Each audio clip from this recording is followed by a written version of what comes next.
दोस्तों आपके लिए एक बहुत ही इम्पॉर्टेंट अपडेट है जो इस वीडियो में शेयर कर रहे हैं। इनकम टैक्स डिपार्टमेंट ने इनिशिएट किया है प्रोसेस ऑफ सेंडिंग इंटीमेशन, यानी कि इंटीमेशन भेजी जा रही है सैलरीड इंडिविजुअल्स को whose deduction don't align with the information provided in form 16। अगर आपकी जो डिडक्शंस हैं आपने आईटीआर में क्लेम करी हैं वो अलाइन नहीं कर रही हैं आपके फॉर्म 16 से, तो ऐसे केस में आपको भी इंटीमेशन रिसीव हो सकती है या हो सकता है आपको भी इंटीमेशन ऑलरेडी रिसीव हो चुकी हो।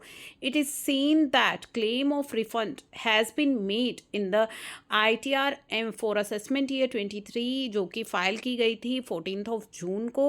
Your ITR has been identify under risk management process of income tax department.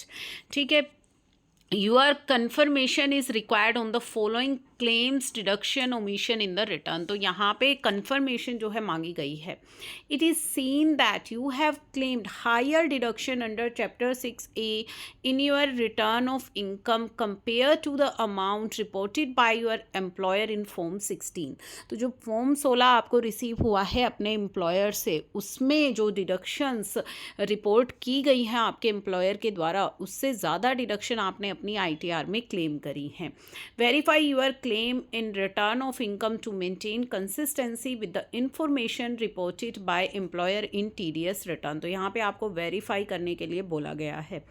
This communication is intended to alert you on any possible incorrect claim, omissions, relevant information in respect of your financial transactions, वो आपके AIS में भी available है। तो जैसा कि हमने पहले भी शेयर किया था कि जब भी आप अपनी रिटर्न फाइल करें तो फॉर्म 16 अपना AIS सब कुछ चेक करने के बाद ही फाइल करें।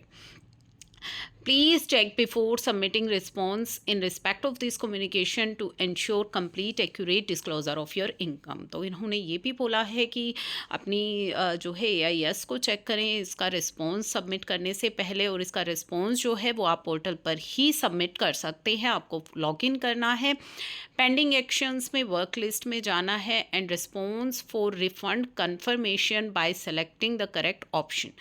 अगर आपका जो क्लेम है वो करेक्ट है या रिटर्न ऑफ इनकम आप रिवाइज़ करना चाहते हैं तो आप वो रिवाइज़ कर दीजिए। Where correct claim of refund shall be made, जहाँ पे करेक्ट जो है आप अपना रिफ़ंड करेंगे।